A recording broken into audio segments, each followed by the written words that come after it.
কোথা থেকে NCP, national children party না national citizen party, national citizen party না, কিন্তু এটা তো সি দিয়া চিলড্রেনও হয়, আর এগুলো তো চিলড্রেনই। এরা সব নামলো জামাতরে ক্ষমা চাইতে হবে ৭১ সালের অপরাধের জন্য, পুরান জিনিস টেনে আনছে আবার। আমি উদাত্ত আহ্বান করছি, যারা ইসলামকে বিশ্বাস করেন, হোক বিএনপি, হোক জামাত, হোক খেলাফত, হোক মজলিস, আগে বাংলাদেশকে বাঁচান। জর্জ সরোসের লিবারেল ডেমোক্রেসি, বহুত্ববাদকে বাংলাদেশে প্রতিষ্ঠিত হতে দেওয়া যাবে না। 16 বছরের দুঃশাসন থেকে দেশ মুক্ত হয়েছে 24-এর 5ই আগস্ট।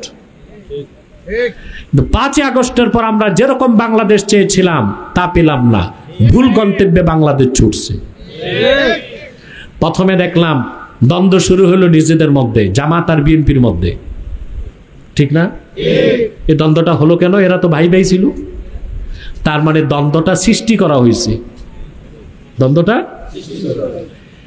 এরপর বন্ধুত্ব ছিল জামাত আর এনসিপির মধ্যে, এখন দেখি এনসিপি নামছে আবার জামাতের বিরুদ্ধে।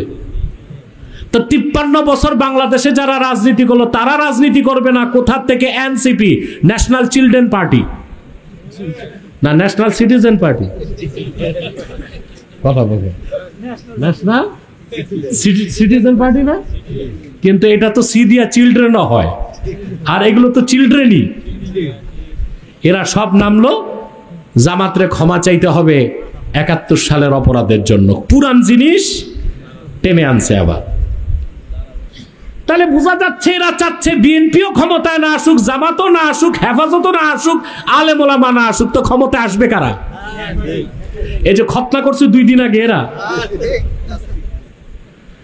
বলে যায় তোমাদের ভাই যা বলে তা তোমরা প্রমাণ পেয়েছো, পাও নাই?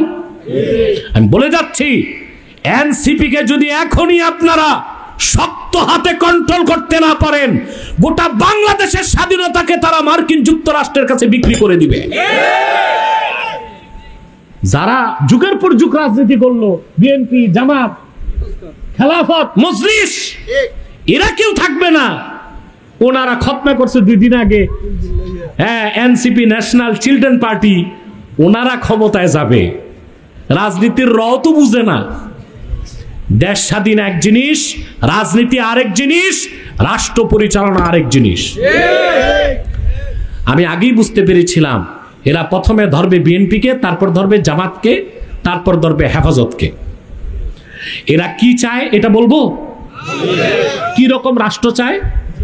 এখানে অনেক যুবক আছে, ওরা মনে করতে পারে হুজুর আমাদের বিরুদ্ধে বলতেছে, বলে দিব। আমেরিকাতে এক ইহুদি আছে, ধনকুব, তার নাম জর্জ সরস।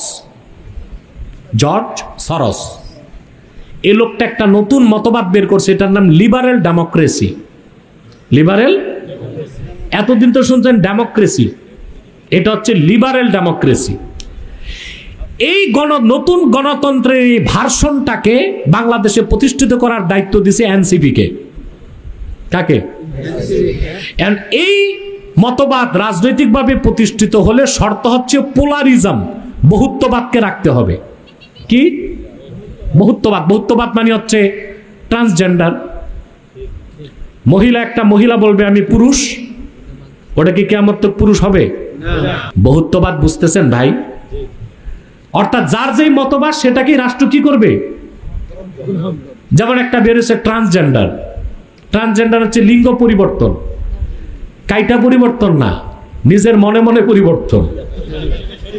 অর্থাৎ মেয়ে একটা বলবে আমি তো মেয়ে না, আমি ছেলে, প্যান্ট শার্ট লাগাবে, রাষ্ট্রকে স্বীকৃতি দিতে হবে, হ্যাঁ সে যেহেতু বলতেছে কি সে হচ্ছে ছেলে। ছেলে একটা বলবে না আমি তো ছেলে না, আমি মেয়ে, হাতে ছুরি লাগাবে, মহিলাদের মতো একা একা হাঁটবে, রাষ্ট্রকে বলতে হবে সে কি। এটা হচ্ছে বহুত্ববাদের একটা অংশ। তারপরে freedom of speech, freedom of expression, মনের বাক স্বাধীনতা, মুক্ত চিন্তার নামে যখন তখন ইসলামের বিরোধিতা করবে, আমরা প্রতিবাদ করতে পারবো না, কারণ বলা হবে এটা বহুত্ববাদ, বহুত্ববাদের একটা অংশ। এটা যদি হয় বাংলাদেশে, ভাই, বাংলাদেশকে আর মুসলিম রাষ্ট্রের পরিচয় থাকবে?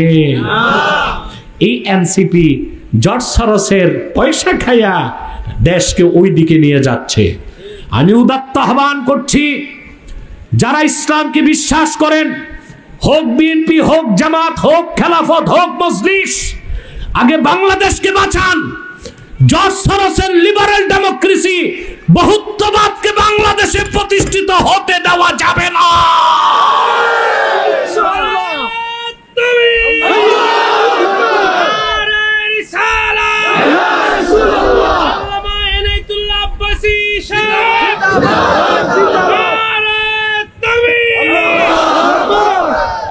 আগে দেশ রক্ষা করেন, রাজনীতির বহু সুযোগ পাইবেন। দেশটাই যদি সওদাবাজির মাধ্যমে চলে যায়, ওদের কথা হচ্ছে এই যে এনসিপি, তাদের ইনার ভয়েস, যেটা তারা মুখে বলেন আমরা বুঝতেছি, এটা হচ্ছে বাংলাদেশের কোনো আদর্শ থাকবে না, তার ইসলামী রাজনীতি থাকবে কই? আমরা যারা মুসলমান, আমাদের আদর্শ হচ্ছে ইসলামী রাষ্ট্র ব্যবস্থায় দেশ চলবে। বিএনপির আদর্শ হচ্ছে জাতীয়তাবাদের আদর্শে দেশ চলবে। আওয়ামী লীগের আদর্শ ছিল সেকুলারিজম, ধর্মনিরপেক্ষতার আদর্শে দেশ চলবে। ওরা নতুন মতবাদ আনছে যে না, রাষ্ট্রের কোনো আদর্শ থাকবে না। এর মানে ঘুরিয়ে ফিরিয়ে রাষ্ট্রকে লিবারেল ডেমোক্রেসি, এটাও তো একটা আদর্শ, ইহুদি জর্জ সরোসের আদর্শ। এক সাগর রক্তের বিনিময়ে তা হতে দেওয়া হবে না। 50 বছর এদেশের মুসলমান রক্ত দিয়েছে ইসলামের স্বার্থ রক্ষা করার জন্য। আজ হোক কাল হোক, কোরআন সুন্নাহর রাজনৈতিক আদর্শে বাংলাদেশ প্রতিষ্ঠিত হবে ইনশাআল্লাহ।